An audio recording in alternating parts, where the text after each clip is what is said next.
दियालदास club Hyderabad में teachers development organisation Sindh के बुनियादी मेम्बरान का इजलास मुनक़िद हुआ।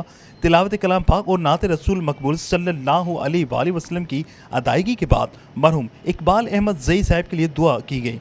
तमाम बुनियादी मेम्बरान की मुशावरत के बाद इत्तफाक राय से डॉक्टर मसरूर अहमद ज़ई साहब को टीचर्स डेवलपमेंट ऑर्गेनाइजेशन सिंध का ताहयात सरपरस्त मुंतखब किया गया और मुशावरती कौंसिल और जनरल बॉडी के अहदेदारान का इंतखाब अमल में लाया गया। मुशावरती कौंसिल के लिए Manzoor Memon, Ausaf Afridi, Arif Shah, Niaz Shah, Riffat Zaidi, professor Didar Chunar, professor Ataullah, professor Hanif Durrani, Mirza Mahmood Baig, professor Arfa Ishrat Zai, madam Rukhsana Roohi. जबकि जनरल बॉडी के लिए सदर Ehsan Hameed, general secretary doctor Latif Khokhar, senior नायब सदर वहाब बिलाई, नायब सदर अकील अहमद ज़ई, नायब सदर madam Afroz Saeed, senior deputy secretary major retired Rukhsar Mahmood, senior deputy secretary madam Nighat Abbas, deputy secretary Hussain Ahmed Kalhoro, deputy secretary madam Samina Razzaq, office secretary Shahid Wali, finance secretary Ashfaq Ansari, secretary इतलात प्रोफेसर सईद अबड़ो का चुनाव अमल में लाया गया। आखिर में ये तय पाया गया कि इंशाअल्लाह